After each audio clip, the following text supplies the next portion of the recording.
Bienvenue sur Maroc 24, votre source fiable d'informations.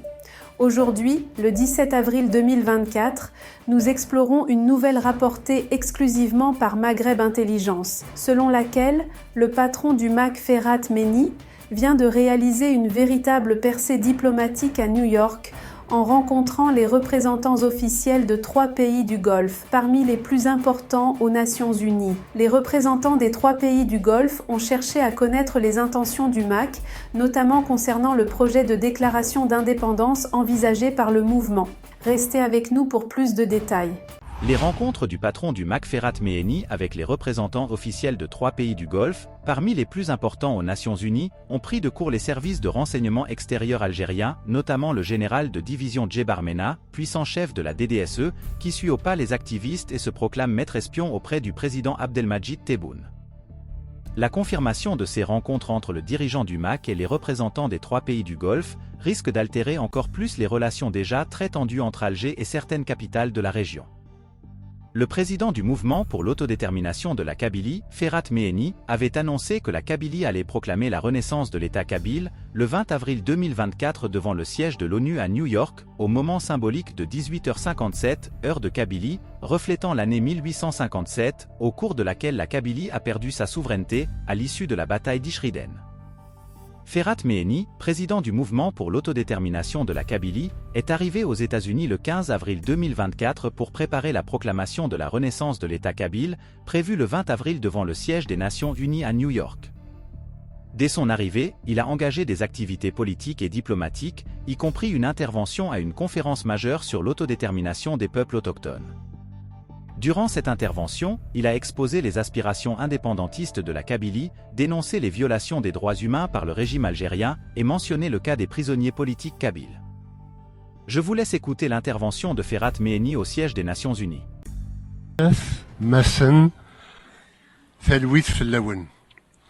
Au nom du peuple kabyle, je vous salue. Cette intervention est importante au moment où la coprésidente de notre ONG, le Congrès mondial Amazigh, est en prison pour sa détermination à promouvoir et défendre les droits des peuples en général à l'autodétermination et du peuple kabyle en particulier. Je rappelle qu'ils sont plus de 500 jeunes autres kabyles à être en prison comme elle pour leur même amour pacifique pour la liberté.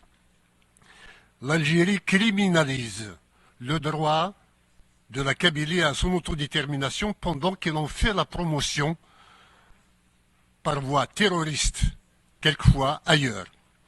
Je salue les interventions de M. Anaya et de Mme Gomez ce matin, qui ont exprimé les limites actuelles faites à ce droit.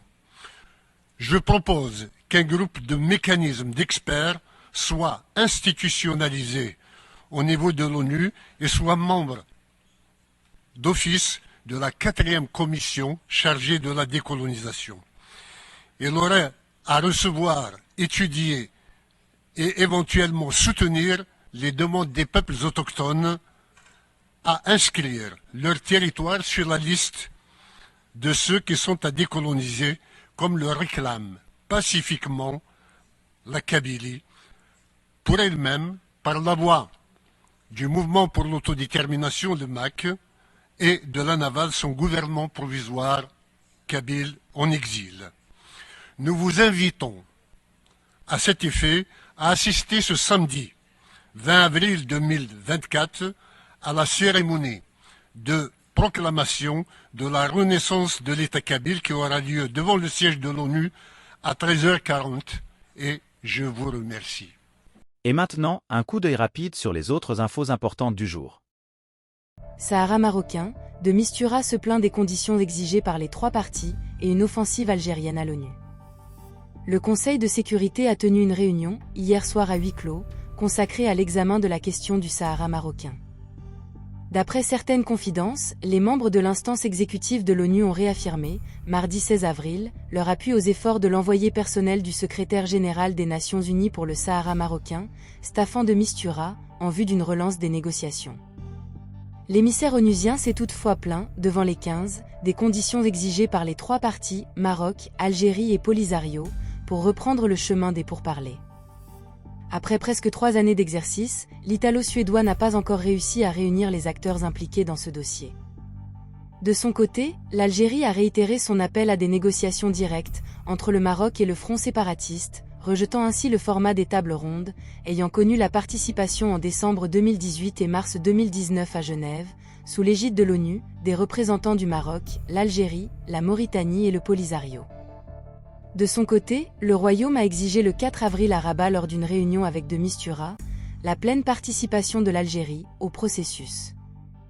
Dans le même sillage, l'Algérie a envoyé son chef de la diplomatie à New York, dans le cadre d'une visite de travail.